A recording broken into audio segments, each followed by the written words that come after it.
On the surface, he was handsome, charming, intelligent, aiming to be a lawyer. On the surface.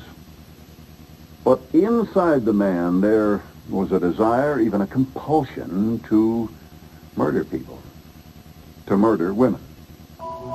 And so today, Ted Bundy is remembered not for going through college with honors and preparing for law school, but as a homicidal maniac who admitted to killing dozens of women across the country. Tonight, biography takes a journey into the mind of a killer, serial murderer Ted Bundy. It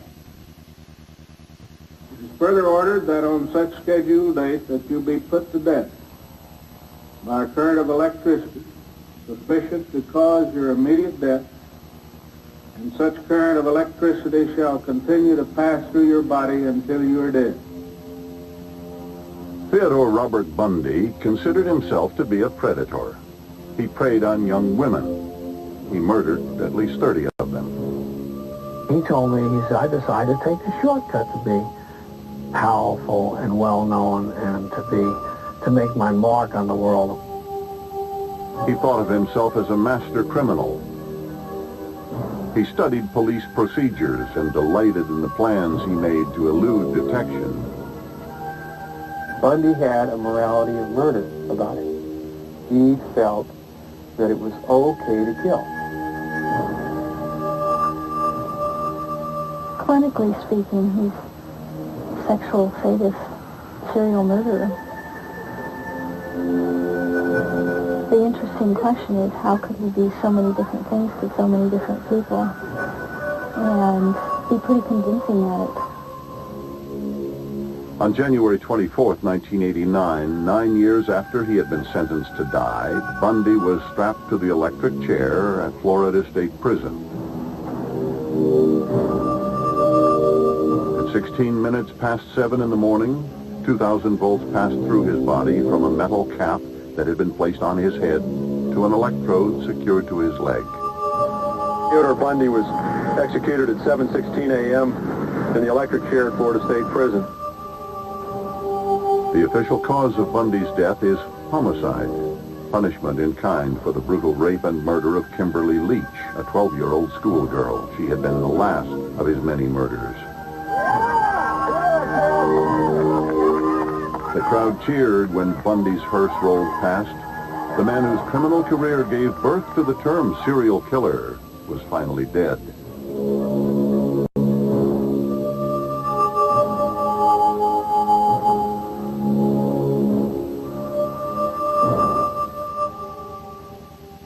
In the days before he died, Ted Bundy had finally admitted he was a killer.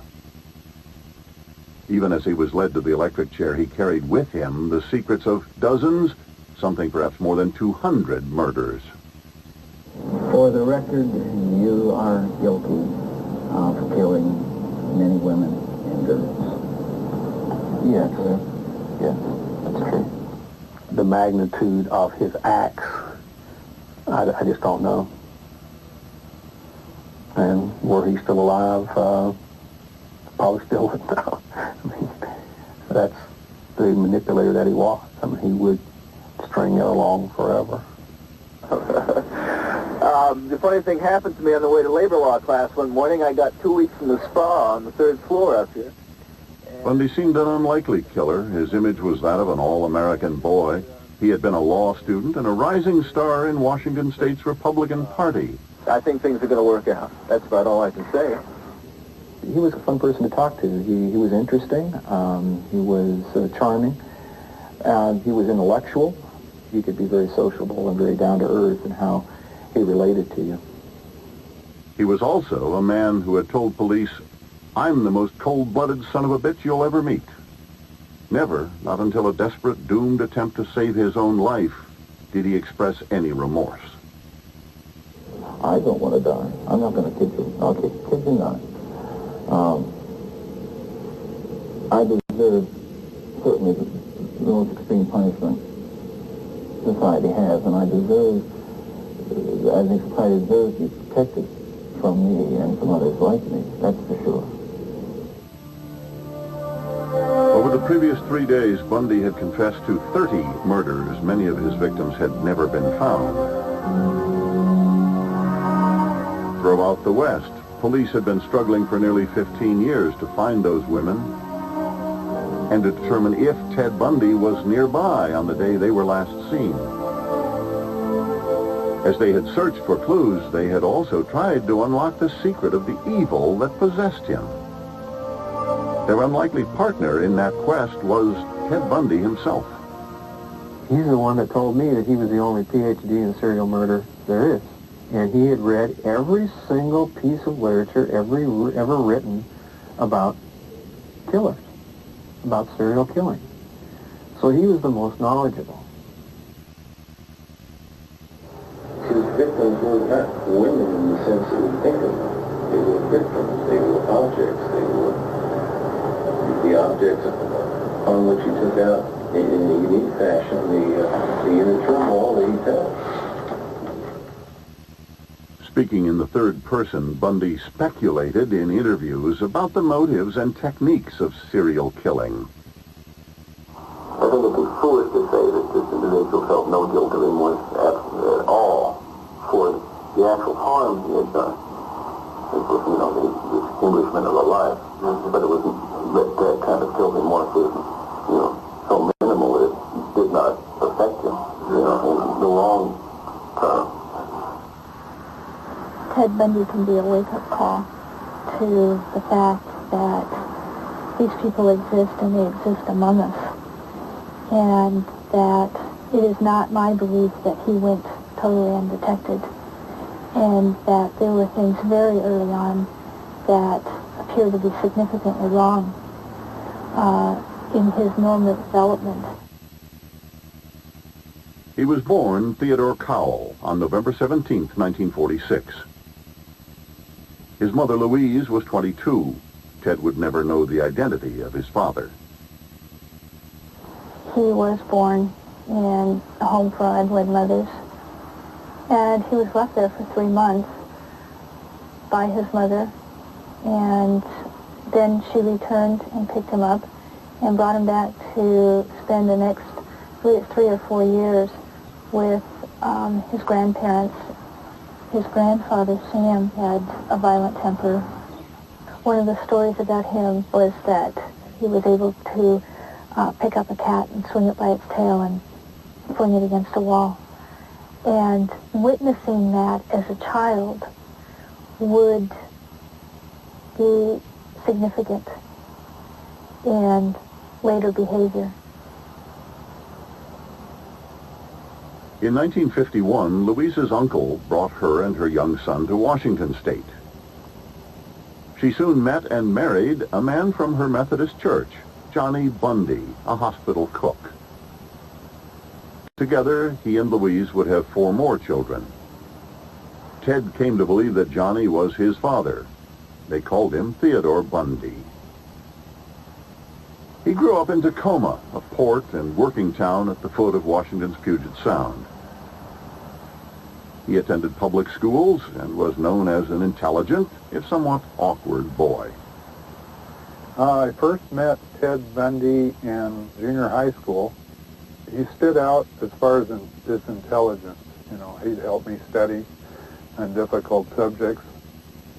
I don't remember him as being an extremely social type of person.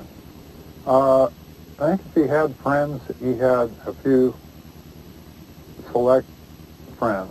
When he hit high school, from age 14, 15, and 16, he stopped developing emotionally. He hit a brick wall, is one way Ted put it. And so as he progressed socially and intellectually fine up until that age, he then watched everybody else moving beyond him. At some age around puberty, Ted found out that, in fact, Johnny was not his father, that his father was unknown. Well, at that point, you're, as a male, are forming a lot of your identity, especially your sexual identity. That may have been the clincher for the antisocial behavior. Bundy and his family always contended that Ted was a normal child. Well, Ted, from my experience of his family, came from a very secretive family. And in his words, he came from a healthy Christian family. And what that says to me is that Ted very possibly was sacrificed to this appearance, in that as long as he looked good, then he was accepted in the family.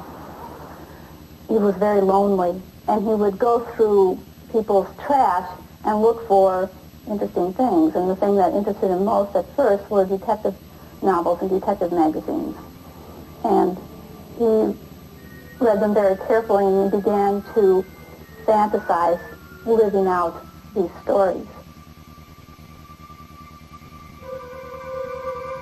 He started prowling his neighborhood at night, looking in windows at women, fantasizing about what he would do to them. The magazines that drove his fantasies focused on violence, angry men, frightened women. A man with a predisposition, as he describes it, getting angrier and angrier, more and more frustrated, and turning to sex and violence, in a fusion of sex and violence, looking for an outlet for all this hatred and all this fear that is building up in him. No one knows when Ted Bundy crossed the line between thought and action. The situation that you're writing for is like a revelation. And there's an unvarnished, unsophisticated, uncomplicated, unplanned desire to inflict violence upon us individuals. In 1974, 10 years after Ted Bundy graduated from high school, police were troubled by a disturbing mystery. Young women were disappearing without a trace. Our biography of Ted Bundy continues here on A&E.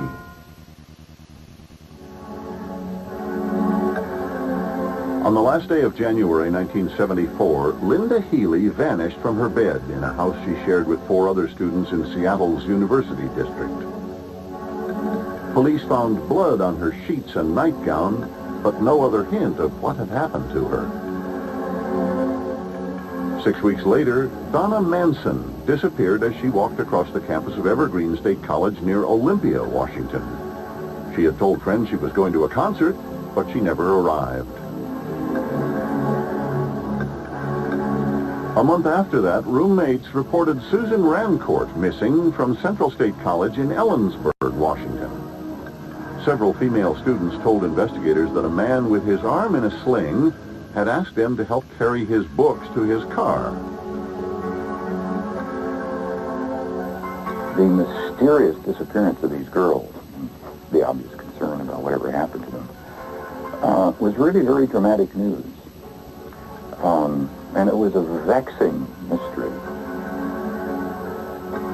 3 weeks later, Kathy Parks disappeared from Oregon State University in Corvallis, more than 250 miles south of Seattle.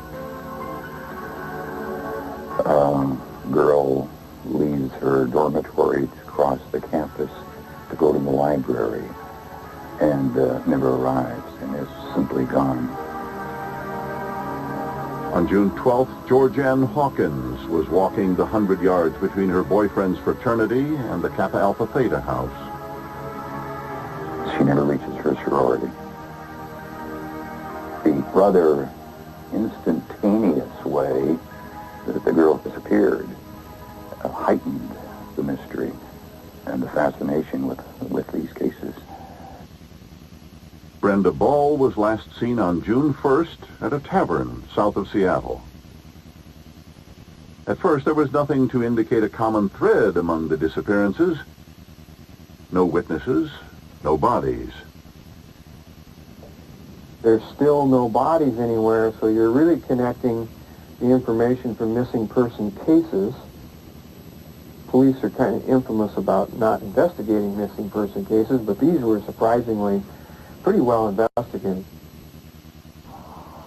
There was no break in the case until 2 women vanished from Lake Sammamish State Park on a warm, sunny day in mid-July 1974. At about noon, a young man with his arm in a sling asked Janice Ott to help him load a sailboat on the roof of his car. He introduced himself as Ted. Ott was last seen walking her bicycle toward his Volkswagen in the parking lot. At about 3 that same day, Denise Naslund was approached by the same young man. Together, they threaded their way through the summer crowd toward the parking lot. She, too, vanished. King County Police launched their investigation after Denise Naslund and Janice Ott vanished from Lake Sammamish State Park. At least 7 people at the crowded beach saw and heard a man who called himself Ted, and police were flooded with calls from citizens who said they had seen the suspect. I think there were 5 potential victims who had come forward. From those 5, we got the basic physical description, the first name Ted, the brown-colored Volkswagen, which turned out to be tan eventually.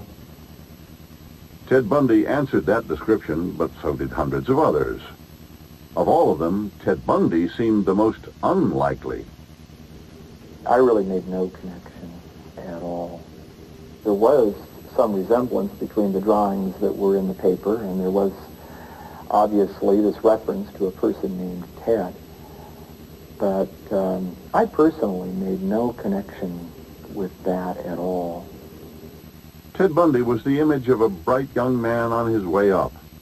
He had pursued his college degree in fits and starts, but he had graduated from the University of Washington with honors in psychology. By 1973, he had gotten an important job with the state Republican Party. He was the coordinator for congressional and statewide campaigns for the state party. He was very persuasive, very organized, and generally was a nice guy. He was a good person to work with. He had a steady girlfriend, and she was convinced that eventually they would marry. His colleagues and superiors liked him and admired his talent. Everybody felt that Ted had a future that was, maybe someday run for political office or do something that was creative in the business world. But Bundy's charm concealed a secret life. He was drinking heavily. His prized possessions were often things he had stolen.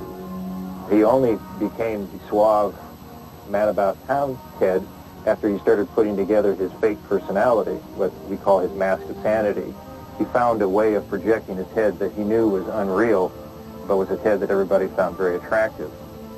Down in the very center of the man, there was something desperately missing. There was a hollowness, an uncertainty about himself, in the very core of his being. And so the emptiness inside Ted Bundy, filled with rage and hatred for the kind of young man he pretended to be. Men to whom success and women came naturally. Let's say this kind of individual is responsible for this Georgianne Hawkins. Now we know that Georgianne was last seen, and we've seen any number of reports, and she stopped off the fraternity house, dear boyfriend, and was waving, shouting at them as she was last seen. And for the sake of argument, this person may well have thought that by depriving those individuals of something they desired and sought after in that fashion, that he was, in fact, obtaining some kind of revenge. He would feel that he heard a voice. Now again, he would never admit that he heard voices because he knew that was insane. But he would describe someone as another Ted, that this other Ted would start talking to him in this growling voice and point out women as they walk by and said, that woman thinks you could never have her, look at her walking by, what is she thinking about you? And work him up into this hatred, where then he would start his procedure of stalking and usually drinking and waiting for an appropriate victim. Ever since this happened, I have been convinced that there can be 2 people in one body. The Ted that we knew offered no indications that he was a murderer or anything like that. We were shocked and totally taken aback by this. In September 1974, Ted Bundy moved to Salt Lake City to attend law school at the University of Utah. That same month, a hunter walking in the woods near Washington's Interstate 90 stumbled across the desiccated body of Denise Naslund and some bones that are identified as the remains of Janice Ott. The site is only a mile from Lake Sammamish State Park. It was the first time police knew for sure that they were looking for a killer. The next March, a forestry student happened upon a human skull on a mountain 20 miles east of Seattle. A search turned up 4 more, the remains of Linda Healy, Susan Rancourt, Kathy Parks, and Brenda Ball. Finally, investigators knew the girls were dead and that their disappearances were linked. But they had only a sketch to go on. They found no physical evidence at all. And the face the sketch depicted was in a law school classroom 700 miles away. Biography will continue in a moment here on A&E. Our biography of Ted Bundy continues here on A&E.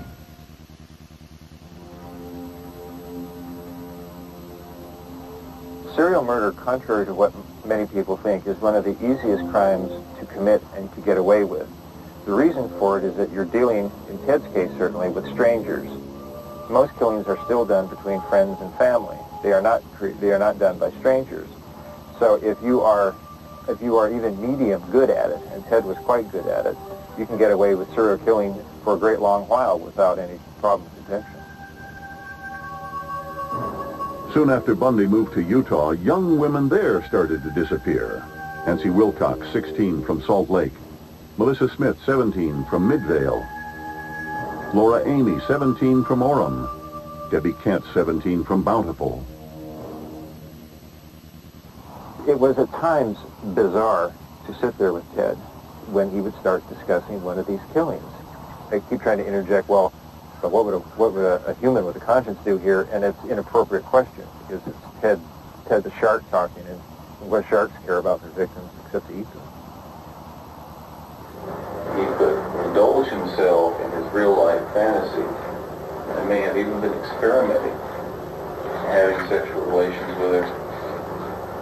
See, tied her up and put her away where he couldn't see her until that time when that malignant portion of his personality was revived, and maybe the man looked upon it in his own mind as sort of a controlled experiment in a way, prolonging this kind of contact to see if that would bring about the kind of a satisfaction fulfillment that he craved.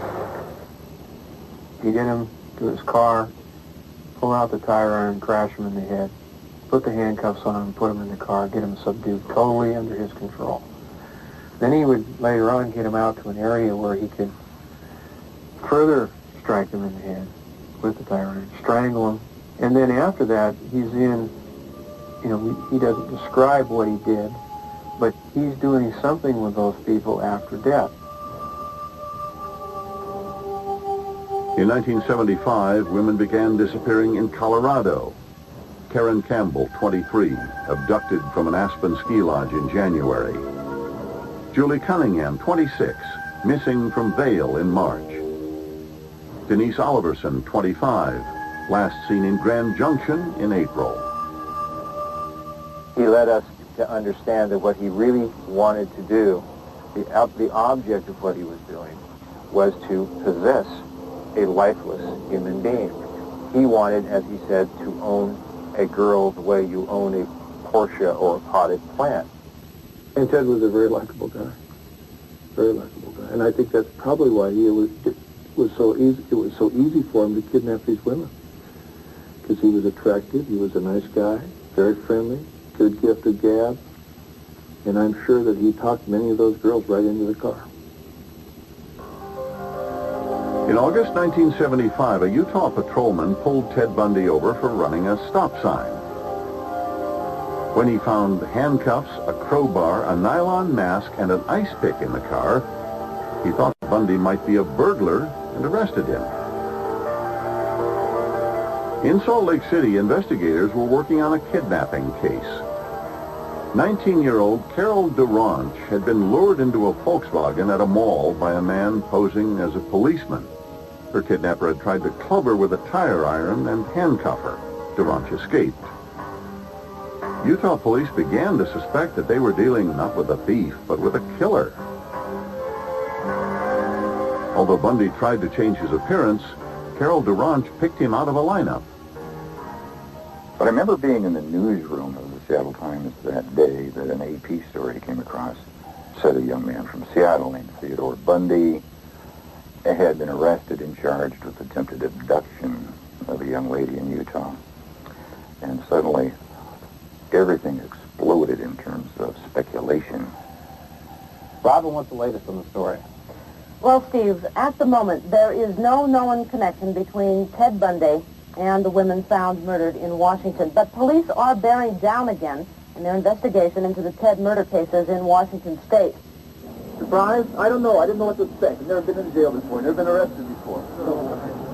Bundy posted bail and was released. My personal plans are simply to continue to live the lifestyle as I can under the circumstances, to continue to try to keep up on my law studies, although I'm currently not enrolled in law school. I'm going to do my best to keep in touch with friends and family who've been so kind and been so good in writing and praying for me, and all those people who contributed so much money in my behalf. He appealed to all of us for help, and there was, at first we raised money and tried to offer legal assistance and so forth, and all his friends pitched in like anybody would to pitch in for a friend. The trial hinged on Carol Duranch. At first, she had hesitated. Now she was sure. Ted Bundy, she said, was the man who attacked her. Bundy was found guilty. His sentence was 1 to 15 years. Most likely he'd be free in 18 months. But the evidence linking Bundy to the slayings in Utah, Colorado, and Washington continued to mount, and Bundy would not or could not provide an alibi. On more than one occasion, let's see, Ted, I'd love dearly to prove the cops wrong. Give me a time and place that would put you in another location on the date of a girl's disappearance. But he just didn't respond to that kind of inquiry. The investigators worked furiously. Bundy would be eligible for parole in just 18 months, and police were convinced that if he got out, he would kill again. In October 1976, Colorado charged Bundy with the murder of Karen Campbell. He was extradited to Aspen to stand trial. But Bundy had other plans. Bundy jumped out of this second-story window at the front of the Pitkin County Courthouse this morning. Witnesses say he left in a hurry. However, nobody saw him open the window, and he escaped clean in an unknown direction. Bundy fled to Aspen Mountain, but he got lost. After several days, he was back in Aspen. Police picked him up in a stolen Cadillac. Next, Bundy, acting as his own lawyer, asked for a change of venue. The judge moved the trial to Colorado Springs, whose conservative juries had put many people on death row. Bundy was set to be moved in January of 1978. On New Year's Eve, he escaped through a hole in the ceiling. I have no idea where he is. I think he's probably still in the area if his history has anything, bears us out. People should be very careful, should check on their neighbors, make sure their cars are secure. Again, the man suspected of being one of the most prolific killers in history was on the loose.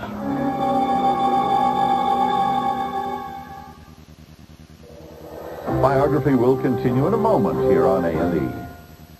After his escape from prison on New Year's Eve 1977, he would elude police one last time.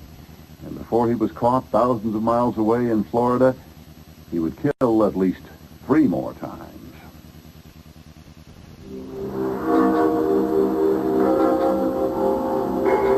One week after his escape, while lawmen searched frantically for him in the West, Ted Bundy arrived in Tallahassee, Florida, 1,500 miles from Aspen.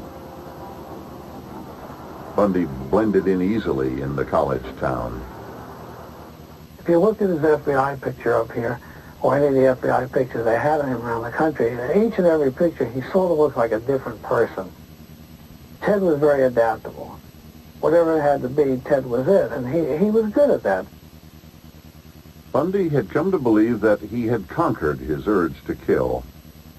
He had always believed that he was with enough concentration to be able to exercise this particular part of himself that was causing so much trouble. A week after Bundy's arrival, 2 young women in Florida State's Chi Omega sorority house were raped, bludgeoned, sodomized, and left dying. The murderer bit one victim viciously. He savagely beat 2 other members of the sleeping house with an oak club. The same night, a young dancer a few blocks away was attacked as well. You got these girls that are in their rooms and they're asleep, and this person comes in and does these things. It really jarred the community. Plus the fear. And people were not sure that it wouldn't happen again. 2 weeks later, 12-year-old Kimberly Leach disappeared from her school in Lake City. 5 days after that, in Pensacola, Bundy, by then on the FBI's 10 most wanted list, was stopped in a stolen Volkswagen. He quickly became a suspect in the Chi Omega killings.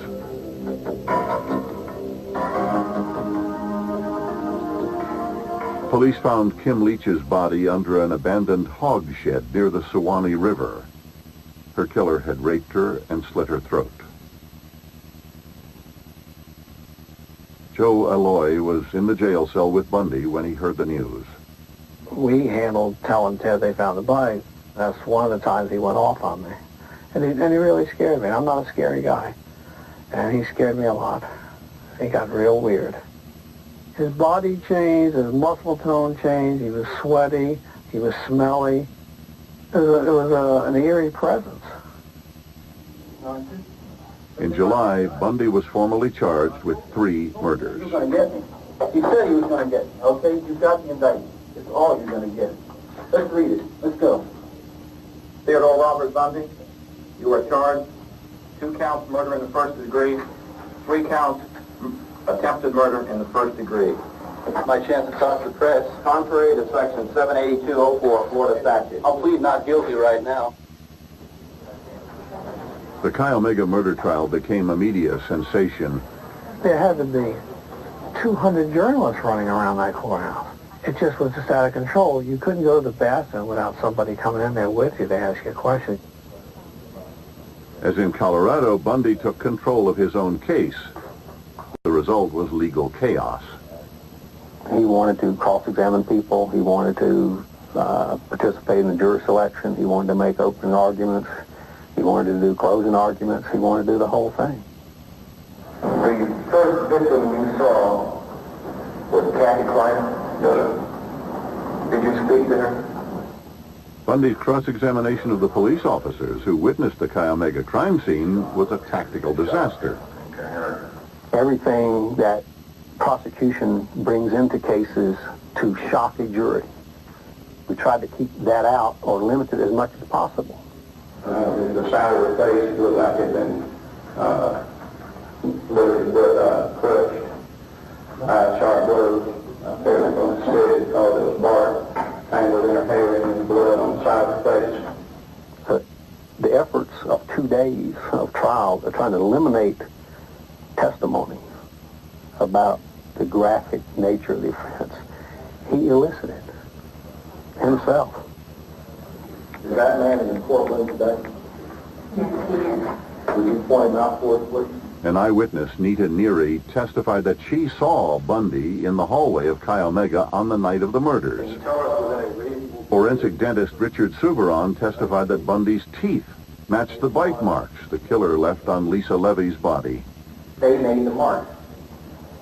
And the havoc Bundy wrought in the courtroom alienated both judge and jury and crippled his defense. We were highly motivated, and we worked very hard.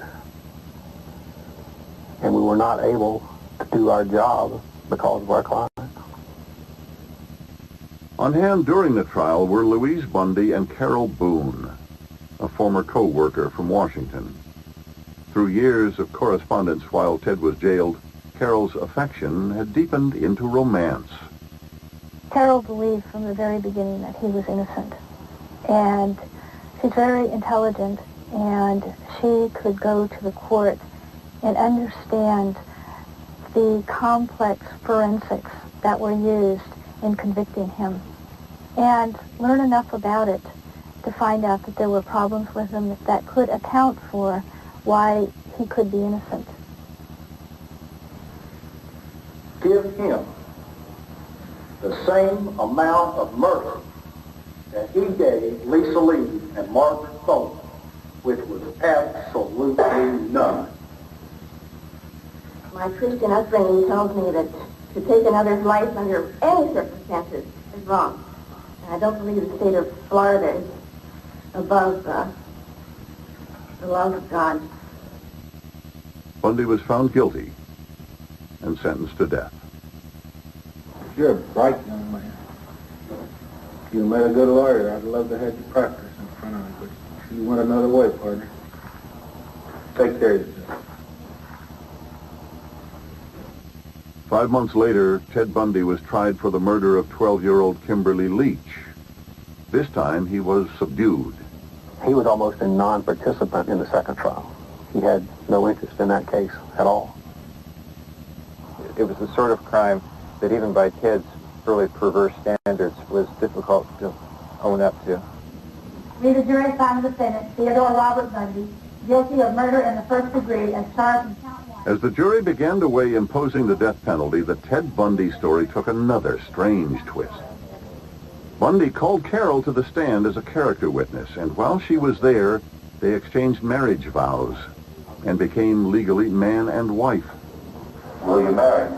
And I do hereby marry you. Thanks. Within days, the new groom was back on death row, now facing a third death sentence. Our biography of Ted Bundy continues here on A&E. After Florida sentenced him to die in the electric chair, Ted Bundy's career as a killer was over. His remaining years would be spent protesting his innocence, appealing his convictions, and reading, talking, and thinking about murder. Bundy even offered to help investigator Bob Keppel track a Seattle serial murderer known as the Green River Killer. I think essentially he was trying to find out more about himself through others. He was searching them out for answers as to how they got to be the way they did. Hopefully to find some answer about himself. Bundy constructed a life for himself on death row. In 1982, Carol Boone Bundy bore his child. Bundy's wife and daughter visited him weekly. He corresponded frequently with those on the outside. Public pressure to execute Ted Bundy remained high. Lawyer Polly Nelson based some of Bundy's appeals on the issue of whether he had been mentally competent during his trials. The only defense Ted ever had was a form of insanity defense. People ask me if Ted was insane, and I always find that such a strange question because the definition of insanity doesn't include killing 35 strangers for no apparent reason. I don't know what is. Obviously, he was insane. But Ted was very prideful and was not about to admit that he was out of control. Bundy refused to cooperate with the insanity defense. When it seemed as though all of his appeals were lost, Bundy revealed his strategy for delaying his execution. Ted started talking about confessing his crimes in exchange for a certain amount of years to live from the governor. So I went down to see Ted, and I told him that if he was even thinking of confessing to anyone else, he was going to have to confess to me first. He started telling me about where he was driving around in Idaho and came across a hitchhiker.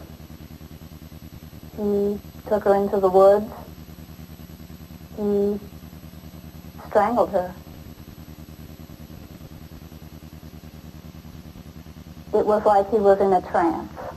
Every tiny detail of that experience was important to him. And for the first time, I realized that those very arms in front of me had done this act.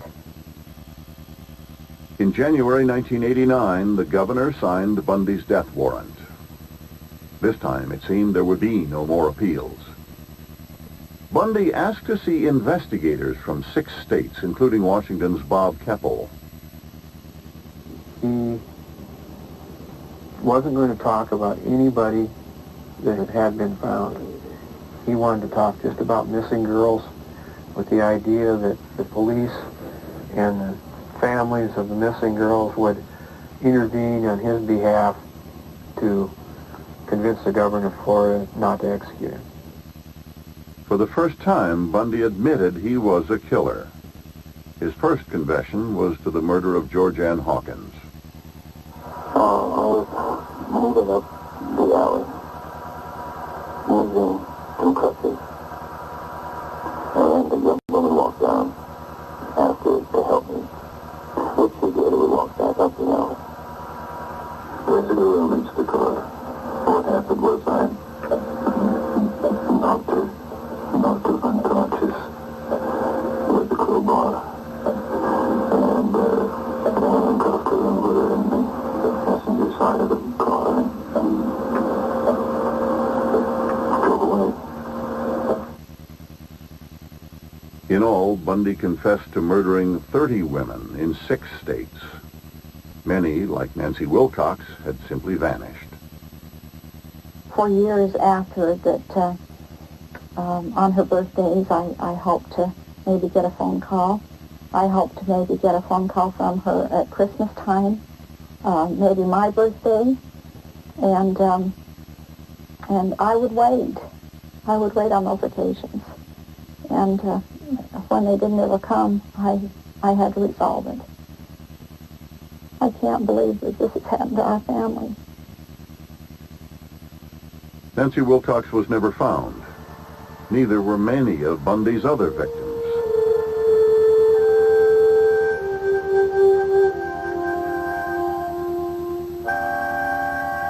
For Ted Bundy, there was not enough time left to recount all his murders before his own death. I'm not asking for clemency. I'm not asking to get off. I'm not asking for sympathy.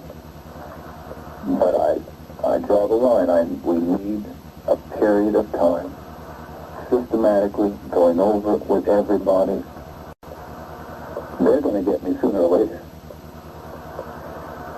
You don't need to worry about that. But you've been after this for 15 years. A couple months is not going to make any difference. That's what I have to say. The night before his execution, Bundy was allowed a last interview. He selected Reverend James Dobson, an anti-pornography activist. But I've lived in prison for a long time now. And I've met a lot of men who were motivated to commit violence just like me. And without exception, every one of them was deeply involved in pornography without question. I saw Ted the night before the execution. His wife wasn't there, his mother wasn't there, no family member was there. And I found that extremely sad. He felt very sorry for himself at the core, that he had a life that turned out so badly, but no sense of responsibility for what he'd done. There was truly no remorse. There is no measure of the cost of Bundy's crimes. He murdered young women whose lives were filled with promise, and he took to his own grave the secret of how many young lives he took, and ultimately why he did it.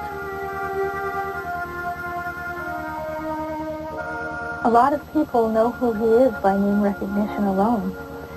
And in some ways that's what he was trying to achieve, some sense of who he was. I think he killed for it.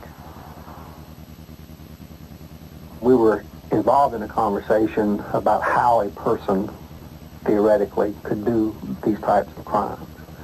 And Ted kind of, without prompting, said, "Gentlemen, there is no explanation." That was it.